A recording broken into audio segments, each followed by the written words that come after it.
You've always had a sense of urgency, but a refreshed sense of urgency about the pace of change.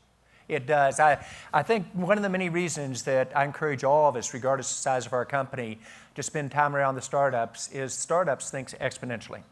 And I mean this in a very sincere way. You also don't have any hesitation about taking on the incumbents and bringing them down. Well, what is interesting, and I think it's much like the digital transformation we're seeing now, I'm going to start with the premise that 40% of the major enterprise companies in America will not exist in a meaningful way in 10 years. It's going to be a brutal disruption that's about to occur. So what it teaches you very early on is markets wait for no one. And as this transition occurs, where every company, every automobile company, every major manufacturing, every healthcare, every financial company becomes a true digital technology company, that speed of change, which you've only seen in our industry, is now going to occur across the board. And it will be exponential in its impact and the changes. If numbers win, and they're going to be 7 billion smartphones, let's even say 10 billion, you own several, approach, and if they're going to be 500 billion connections to the internet in 15 years, that's going to win, not the smartphone. And this is where that digital era, it's not about connectivity, it's getting the right information at the right time to the right person or machine to change your competitiveness, your health, your education.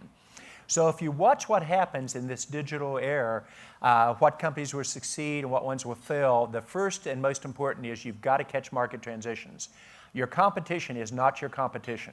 It's the market transition that you're on and how you adjust to that. If you continue doing the right thing too long, you're going to be in real trouble. Witness the automotive companies around the world. They waited too long to make this transition to digitization, and now all of them are starting to move with tremendous speed where they realize their money is going to be around connectivity. It isn't going to be building the razor. It's going to be building the blades with the access to data. And if they don't gain the access to data captured in that car, if Apple gets that or Google or Facebook, their profitability in the future is going to be changed. So the people heading these new CEOs of these companies and the automotive company are high-tech people. And you may not agree with everything I say today, but if you walk out with just one thing that's going to change how you approach it, it's been worth the discussion. And you're leading me into a whole bunch of exciting areas. The reinvention starts with the CEO. She or he will be the most challenging person to reinvent. And who's the most challenging of the CEOs to reinvent? Those that have been most successful. Then it's your management team, and then it's your company. So we often think about exponential growth, and boy, the companies that have never been knocked on their tail are the greatest companies in the world. I would argue they're the greatest of the current generation, but they will never be great for the next generation until they get knocked down and they get picked back up.